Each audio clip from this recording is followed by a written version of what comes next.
Hello मित्रों, आज આપણે ડિસ્કસ કરીશું કે શા માટે આપણે આપણું ઇન્કમ ટેક્સ રિટર્ન કોઈ સીએ એડવોકેટ કે જે ઇન્કમ ટેક્સમાં પ્રેક્ટિસ કરતા હોય એવા જ કન્સલ્ટન્ટ પાસે ભરાવવું જોઈએ, ના કે જેવા તેવા વ્યક્તિ પાસે।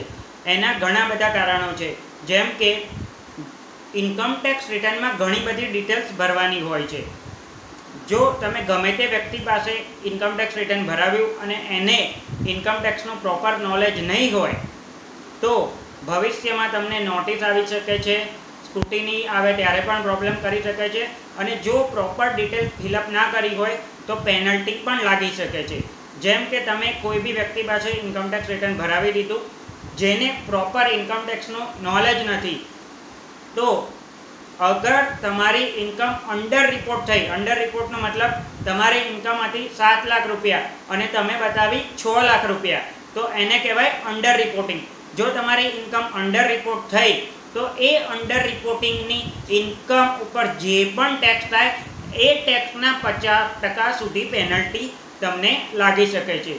बीजी वस्तु के जो तमे जो इनकम ने मिस रिपोर्ट करी होय, जेने पण तमारुं इनकम टैक्स रिटर्न फाइल कर्युं छे एने इनकम टैक्स रिटर्न भरवामां वेट उतारी होय के वॉटेवर कोई पण बीजा रीजनना कारणे मिस रिपोर्टिंग थई होय, तो ए मिस रिपोर्टिंग नी उपर जे भी टैक्स लागे ए टैक्सना 200% सुधी पेनल्टी लागी शके छे। तो मारी तमने बधाने हम्बल रिक्वेस्ट छे के तमारुं पोतानुं इनकम टैक्स रिटर्न प्रॉपर कन्सल्टન્ટ के जेनी पासे इनकम टैक्सनुं व्यवस्थित नॉलेज होय, प्रॉपर चार्टर्ड एकाउंटન્ટ के टैक्स प्रेक्टिशनर जे के एडवोकेट जेनी पासे इनकम टैक्सनुं व्यवस्थित नॉलेज होय एनी पासे ज भरावो।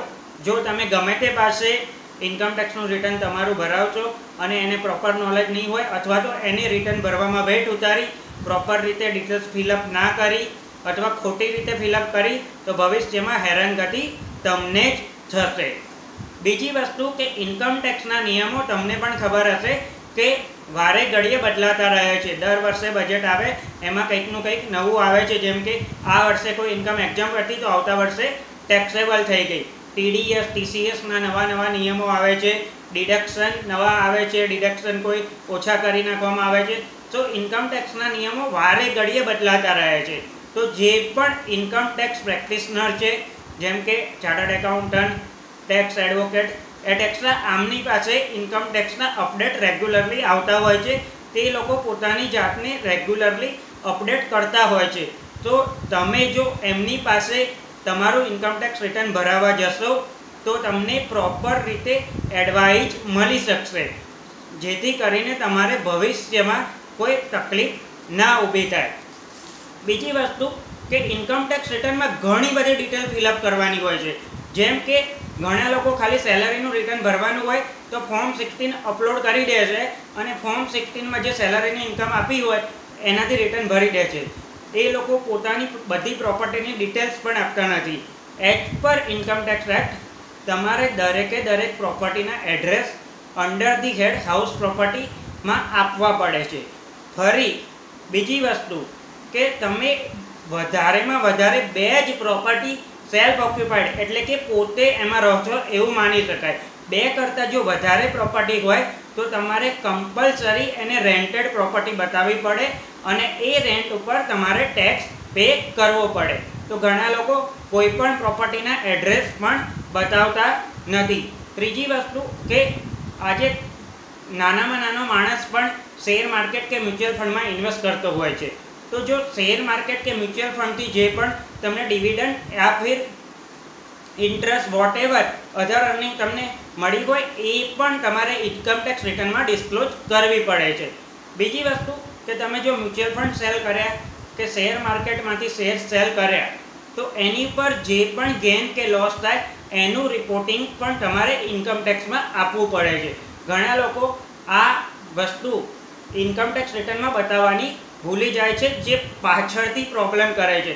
જેમ કે તમારો મ્યુચ્યુઅલ ફંડ या પછી શેર બજારમાં કંઈક વધારે પડતો ગેઇન થઈ ગયો અને તમે બતાવવાનું ભૂલી ગયા તો ઇન્કમ ટેક્સ પાસે ડેટા ક્યાંથી આવે છે, માની લો કે સેબીમાંથી, એક્સચેન્જમાંથી, વોટેવર બીજા પાસેથી ડેટા મળે છે અને તમારા રિટર્ન સાથે એ મેચ થતું નથી તો તમને penalty, scrutiny at extra consequences fill up કરવા પડે છે.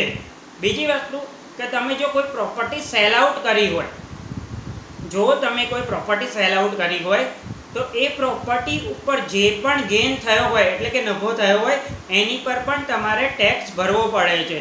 તો તમે જો કોઈ પ્રોપર્ટી સેલ આઉટ કરી હોય તો એની ડિટેલ્સ પણ તમારે ઇન્કમટેક્સ રિટર્નમાં આપવી પડે છે. જો તમારી પાસે એગ્રીકલ્ચર લેન્ડ હોય અને એગ્રીકલ્ચર ઇન્કમ થતી હોય તો પણ એની ડિટેલ તમારે ઇન્કમટેક્સ રિટર્નમાં આપવી પડે છે. ઘણા લોકો સેક્શન 80C જે ડિડક્શન મળે છે 1.5 લાખ રૂપિયા, એ 1.5 લાખ રૂપિયા એમની પાસે ડિડક્શનના 1.5 લાખ ઇન્વેસ્ટ ના કર્યા હોય તો પણ 1.5 લાખ રૂપિયા લખી દે છે, જે આગળ જતાં જો નોટિસ આવે તો તમને તકલીફ કરી શકે છે. માટે તમારું જેટલું ડિડક્શન હોય, તમે જેટલો ઇન્વેસ્ટમેન્ટ કર્યું હોય કે ખર્ચો કર્યો હોય એટલું જ ડિડક્શન લેવું એડવાઇઝેબલ છે.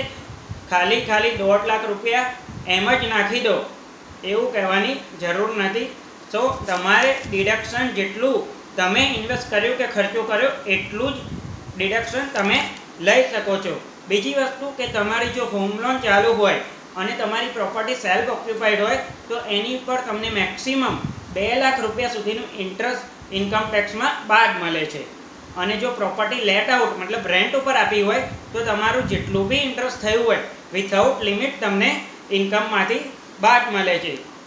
નાવ હવે એક બીજી વસ્તુ છે કે ઘણા લોકો બિઝનેસ કરતા હોય અને પ્રિઝમ્પટિવ ઇન્કમમાં એ લોકો રિટર્ન ભરી દે છે. પ્રિઝમ્પટિવ મતલબ ITR 4 ભરવાનું, જેમાં તમારા ટર્નઓવરના 8% કે 6% ઇન્કમ બતાવી દેવાની અને એની પર ટેક્સ ભરી દેવાનો.